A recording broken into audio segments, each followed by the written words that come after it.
Hello, this is TelecomTV. I'm Martyn Warwick. We are at ONS 2014, the Open Networking Summit here in Silicon Valley in California, where it has been rather cold and wet, but it's dry in here. And I'm talking with Andrew Coward of Brocade. Andrew is Vice President Service Provider Strategy at Brocade. Andrew, let's talk about Brocade. What does Brocade do? Why are you here at the ONS? Well, Brocade provides infrastructure for service providers and data centers. And we're here because SDN is a very important topic to our customers and a very important topic for us and the future of our company. Why is it so important to you and to your customers? So I think a lot of people think SDN is about technology shift, and that's certainly true. But there's a lot of business change and shift that also comes with it. And from a vendor perspective, a vendor that's used to selling hardware, physical infrastructure, to move to a software environment is a big change. And at Brocade, we think we're leading that change, but obviously there's a transition that we all have to go through in this industry. Absolutely. So what trends are you seeing in terms of the adoption and uptake of SDN? So SDN really, for us, started out obviously about controlling the physical switches that we provide to our customers. But it's kind of morphed as network function virtualization, NFV, has come to the fore. A lot of what we're doing today and focused on today is about putting those network applications into servers and providing the data plane piece. If SDN provided the control piece about what you should do, the applications and services within NFV kind of provide that infrastructure of how you manipulate packets. And that's where a lot of the focus has really got to with our customers and what we're delivering today. Going down the road for enterprises, we can split it between enterprise and then end user, consumer end user sort of thing. What would it mean for enterprises, and what would it mean for the likes of you and I as end users when we're at home in the evening or whatever, we're out and about? Tell me about that. Sure. Well, so for a lot of customers, enterprises today, when they buy cloud services from the likes of Amazon or Rackspace or whomever, historically they've bought compute and storage, but the networking pieces, they've been left alone to their own devices. And while those have been provisionable, they could go and get physical boxes and install them, a lot of that was left to what the enterprise would then go and configure. Going forward, that's really what changes, because the service, both compute, storage, and networking, becomes delivered as a service, integral. And that's happening today. So we have customers, including Amazon AWS, Rackspace, IBM SoftLayer, who are all deploying Brocade's Viata technology to provide network services within the virtualized environment and deliver that as a complete package.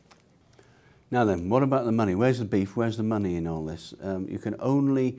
Service providers can only cut capex and opex to a certain extent. In the end, there has to be something more than that. And one of the things that's very rarely discussed in this is the filthy lucre at the end of it. Where is the money? Well, from a data center provider and a service provider, the money is really changing in two ways. One, obviously, is the move from physical infrastructure to logical infrastructure. Now, historically, those businesses are very capex intensive. You have to spend a huge amount of money up front with the expectation that you will get something back in the future, the kind of build it and they will come philosophy. Hopefully. Hopefully. Yeah. In this new model with software, it absolutely fundamentally changes that business model, because for the first time, the data center providers, the service providers, don't pay for the software until they deploy it, at least in Brocade's model, meaning that as a customer comes, for example, to a Rackspace site, and you can see if you go to the Rackspace website, at the point that a customer pays for the software is the point that we as Brocade get paid. If they stop using the service, then we don't get paid anymore. So that really changes that model. So the risks of deploying new services are very much mitigated, because it simply pays for and grows. You pay for it as you go. So that's kind of changes that model. Now for us, that means we're moving and looking at things like subscription models for software and so on. And that change really is this shift from capex to opex. And a lot of our customers, service providers particularly, have been focused on capex as the big kind of this is what we do. For a long time now, for forever really. Yeah. And so the data center providers have really shifted to this model, and it remains to be seen how far down the path the service providers will go, and indeed whether other vendors will come along with us down this journey.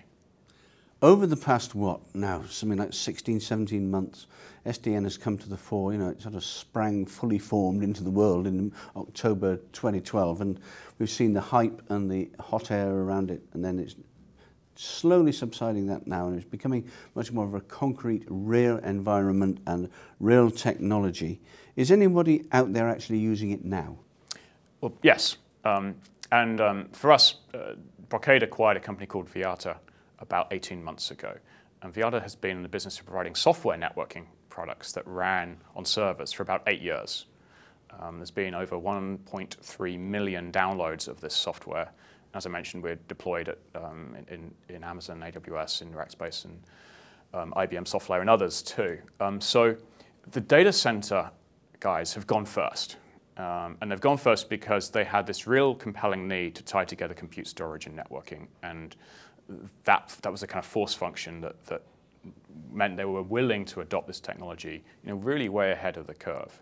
The service providers are going next, and for us, putting virtual routing capabilities into base stations at cell sites, replacing some of the functions that VPN functions that are traditionally installed in service provider networks, and kind of moving through that chain. It's a slower process, but it's happening, and obviously all of the standard carrier requirements kind of come into play, reliability, performance, and so on. So one of the paradigms that we've been chasing and have worked very aggressively and early with Intel, for example, is driving the maximum performance out of servers. And it's a little known fact that you can actually drive 10 gig performance out of an Intel server for routing VPN type functions. And the way we've deployed that is such a way that you can simply apply one core of a server to that function to deliver that 10 gig of throughput, which therefore leaves the rest of the server to do all the other virtualization functions that you want, and therefore reduces latency between the app and the network. So some really compelling reasons why this Intel type platforms are predominantly going to work going forward. SDN and NFV are sort of not quite conjoined. They're not quite conjoined. They're not quite twins, but they are very interdependent upon one another, as far as I can tell. So tell us about the key benefits of SDN vis-a-vis NFV. Yeah. So I mean, SDN does the controlling. It's dictating what network appliances, virtualized or physical, should do. And NFV, network function virtualization, the applications are receiving those instructions and then acting on them. So in a virtualized sense, load balancing, VPN termination, firewall, security, routing, all are functions that get controlled by SDN. And the real benefits that kind of link through that are essentially the kind of service chaining that you can deliver. So, for example, a customer that wants compute and storage also wants a firewall, also wants VPN termination, also needs routing in there. It gets provisioned automatically. And one of the things that really shifts, and a fundamental change, I think, is that for the network engineers out there, and that's where I started, we're all now programmers in this new model, or developers, because that button that a customer presses on a website it automates what we historically as engineers would have typed and configured for those devices. And if hearing today at the show that something like 80,000 lines of configuration are required for a standard kind of data center. So that changes to be automated, so that doesn't have to change. And if you take humans out of that equation, then the reliability also improves too, as it turns out. When operators decide to deploy SDN, whether it's peer pressure or whether it's because they think they should or they know that they should or whatever, what do you think they should be focused on first? Yeah, every service provider that we talk to has kind of got a different view of where they should start. Yeah. And maybe that complicates things, maybe it doesn't. As I mentioned, starting in the data center certainly makes a lot of sense because I think the technology is kind of proven mature in that space. And then it's really a case of picking opportunities within the network where you need routing. And I'll take the base station example. Historically, you may have said, I only have one physical router that's connected to the base station. Well, if now you've got this virtualized function, what we're finding is that you end up with 4 or 8 virtualized routing functions being deployed along with the cell site for different networks, for different functions. And so from a service provider, one of the earliest applications that we've seen is just simply being able to turn on new services whether they be test services or real services, really, really quickly, because you can just deploy and push out a new network, a new virtualized network, and have it turned on. Whereas traditionally you'd have said, okay, I'm going to pick this city and this city to run my service and test. Now you're saying I can just deploy it nationally or globally, really for the same effort. And that becomes a really interesting way that these new services get taken up. Where's it going? What's next? 12 months' time at the next ONS, or 6 months' time, whatever and wherever? What do you think the changes are going to be? Well, I think we're going to see, obviously, a lot more adoption of mainstream of these applications and services. For Brocade, as I said, we've come from this data center world. We see data centers really at every point in the network, and maybe that's a Brocade viewpoint, but the requirement for compute and storage and networking isn't just present in the data center, it's present at every point in the network, as I say, all the way down to the base station or remote office or wherever it happens to be. So being able to tie the configuration, automation of delivery of that service together with the virtualization in the way that you can just turn services on really quickly is how customers will start adopting.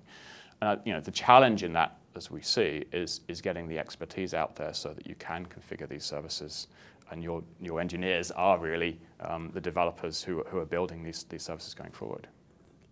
Is that a matter of training, or is it a matter of what is it? How are you going to affect that? So getting it out there and getting the engineers to accept it, and there's sort of cultural change involved. And also, as far as the technology is concerned, is it so vastly different from what they've been doing before? Well, I think the principles of networking obviously remain the same.